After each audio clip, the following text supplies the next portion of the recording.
All right, Hartford Financial Services is the 200-year-old life and property insurer that took a $3.4 billion TARP bailout in 2009 and repaid it last year. Well, Greg McGreevey oversees $160 billion in assets as president of Hartford Investment Management and Executive Vice President and Chief Investment Officer of the Hartford Financial Services Group. Well, he was handed a portfolio in crisis back in 2008 when he became CIO. And Greg joins us now for an update and outlook on the company and its portfolio. You got a long list of titles, Greg.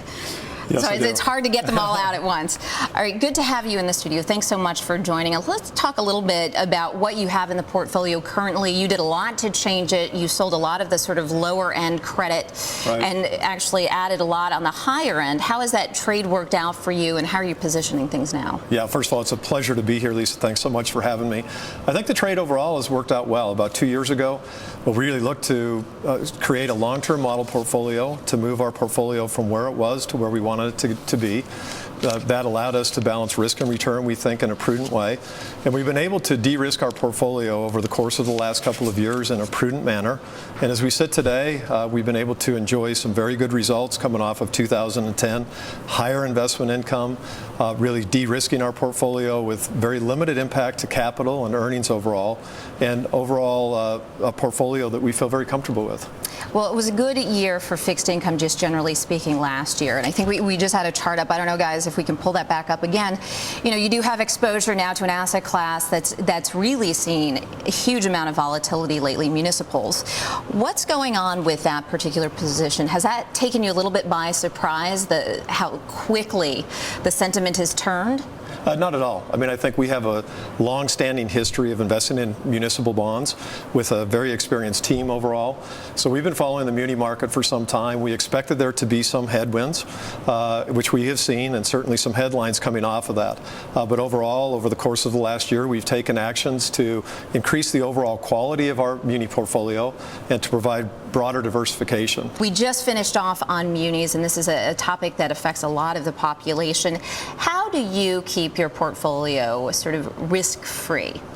Well, I think we keep it risk-free in several ways. First of all, we have a really strong internal research team that is looking at all the individual credits that we purchase, and that deep underwriting is really important to make, the important and select decisions that we need to make in our muni portfolio. So you do look at the creditworthiness of each municipality, each state, as you build the portfolio? Very much. Very much. Are there particular areas you're looking to not have risk in at the moment? Yeah, I mean, I think overall, if you look at what we've done in our muni portfolio, we really have taken the opportunity to trade out of about $1 billion of securities over the course of the last year, moving up higher in credit quality overall, and going into essential services like sewer and water.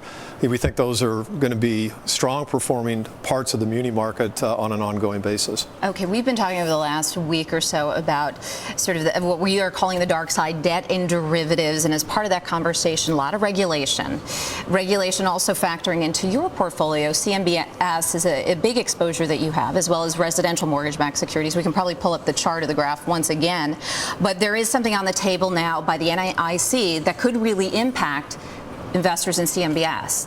How are you managing for that? So we've been following very closely what is going on with the NAIC, and we've been building models to really look at what our losses could look like overall. And so the impact of the NAIC is to go with BlackRock to determine ultimate capital charges.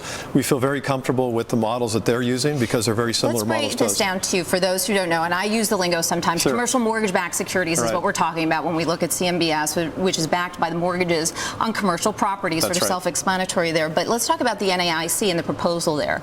They're looking to raise capital requirements against holdings of CMBS? That is correct. Okay. And all they're trying to do at the end of the day, given what happened in the financial crisis, is make sure capital is sufficient for the CMBS holdings that insurance companies hold.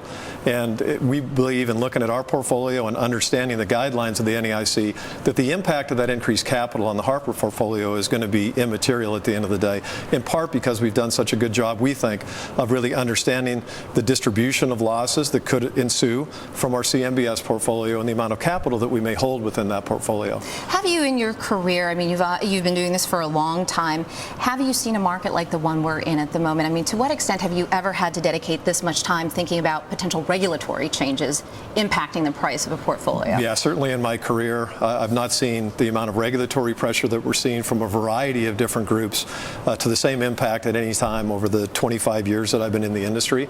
And part of that, we've never really seen a great recession in most of our lifetimes like we saw during the financial crisis. So it's expected that you're going to get increased regulatory pressure, similar to what happened during the time of the Great Depression when a lot of the regulations came into play at that time. Now, talk to me a little bit about sort of a lot of people talking about inflation in the U.S., right. Fears of that. We actually saw the longer end of the Treasury curve yield-wise rising for a little while there.